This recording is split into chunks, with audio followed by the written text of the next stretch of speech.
What's left when the water recedes? Sometimes you'll be in a place, say you're swimming or diving, and at one part of the year the water is a certain level and your imagination runs wild thinking about what's under you, what's in the earth under you, what kind of stones are there, could you possibly dig up treasure, artifacts, what have you. And then in another portion of the year, the water recedes, whether it's through a man-made dam, the way mountains work with accumulating glaciers that melt. And you get to parts that were previously covered and you see that there's not a whole lot there. Or sometimes you'll see traces of something which indicate man-made structures were built there at one point, which would mean that at some point in history the water had to be far lower for people to live there and be there.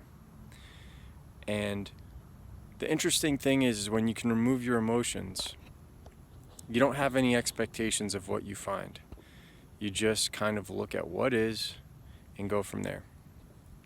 And that's how I approach my work, regardless of the subject matter. It doesn't matter if it's religious symbolism, it doesn't matter if it's tying into language, it doesn't matter if it's regarding intersexual dynamics or, reshaping your mind and your physique so you can become the best version of yourself. It doesn't matter. I always approach my work like a cartographer.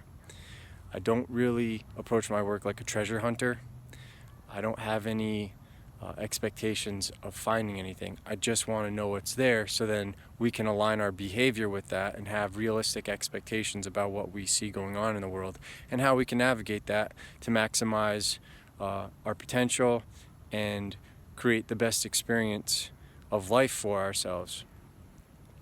And the problem that I see is that most people are so hexed, regardless of their religion, regardless of their political views, it doesn't matter, that they are so ensconced by programming that your work, or for me, from my experience, my work tends to upset people, even though that's not my intent, right?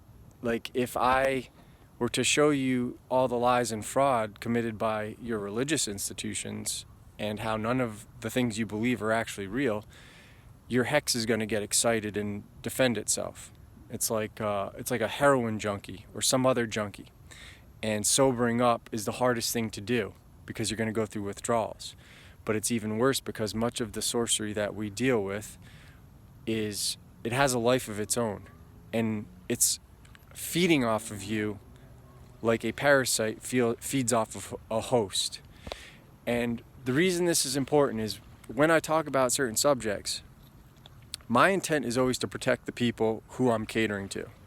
I'm not trying to attract the people that this information would upset, right?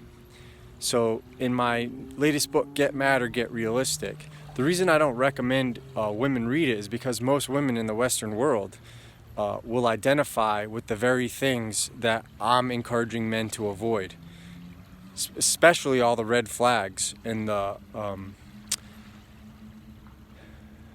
things that the red flags lead to and indicate usually cause extreme hardship to a lot of men.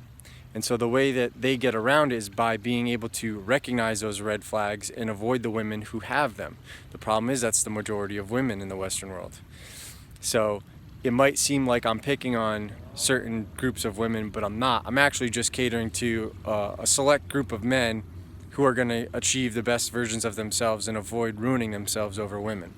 Right? But it's ironic because the people that I'm always trying to avoid attracting to my work are the very ones who find it. And so the same thing goes for SpiritWhirled. It's not my intent to upset religious people.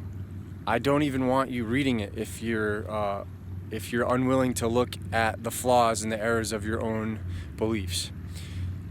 That being said, they'll hear me on a podcast and then they'll try to scour over my work to debunk me or whatever, and you can see how it gets bad reactions.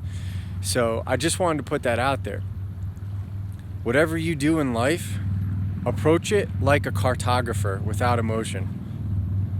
More with the intent of curiosity and understanding and just learning what's there and what is, versus I need to find something that agrees with my beliefs or the way I think the world works, because my body of work pushes one narrative, and if it doesn't work out this way, then everything I did was for nothing.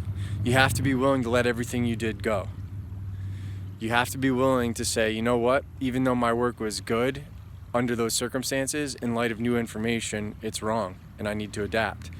And when you approach things like a cartographer, you're just shining light or bringing attention to what's there. It's no different than diving to the bottom of a lake, seeing what's there, charting it, if you want, record it, and showing it to others, and then letting them see what's there for themselves. And they can go dive down and confirm it, or they can just trust your work based on their own research. It is what it is.